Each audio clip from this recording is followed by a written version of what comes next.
Hey, what's up? This is Isaac Lee, and just in case you were in the mood for a verbally abusive version of the fight scene from They Live, I got you covered. This is the rundown.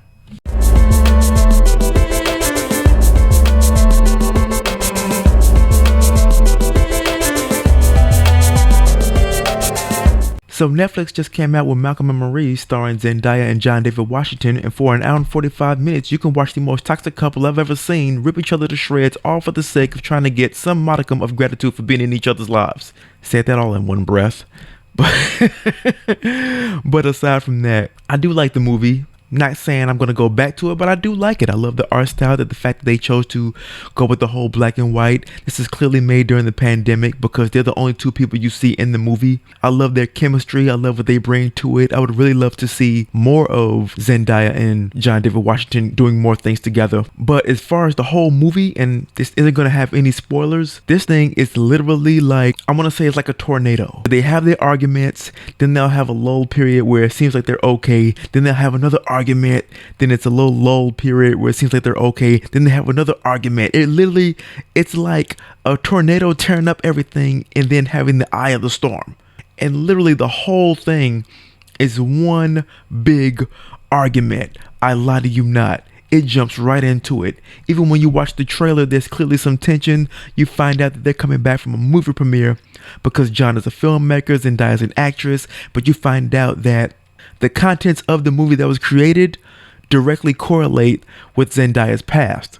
Again, not gonna get into spoilers. Starts from the contents of the movie, but then it also spirals into their relationship, into how they see each other. And the toxicity of this couple should be a Mortal Kombat fatality. I'm not even lying.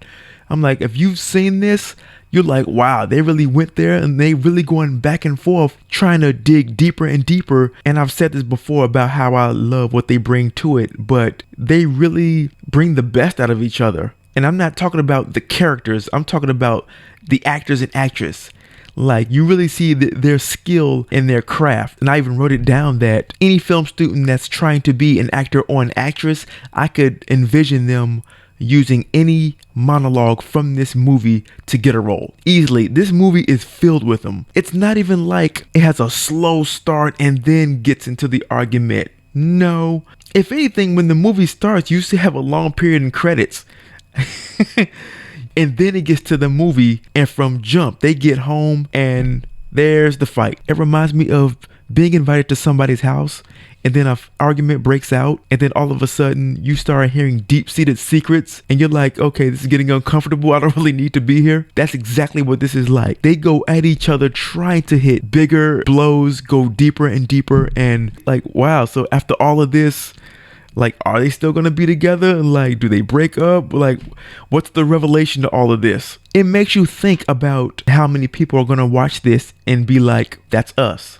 When you see them going to the extent that they're going to, yet no one has this inkling of, I'm leaving her. Or it's interesting that as much as they hate each other, they still love each other, and it's like a roller coaster. It really is. It's like a roller coaster. I honestly don't even know what you call this. I actually have it written down in my note.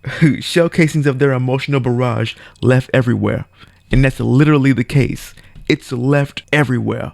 And another thing, I've definitely wanted to bring up the music. The music is a third character in this movie. For whatever reason, I felt like a few of the songs that help the flow of the movie and everything that was going on. You know, at one point, they're playing William Bell, I Forgot to Be Your Lover. And then at another point, they're playing Dionne Warwick's Get Rid of 'Em.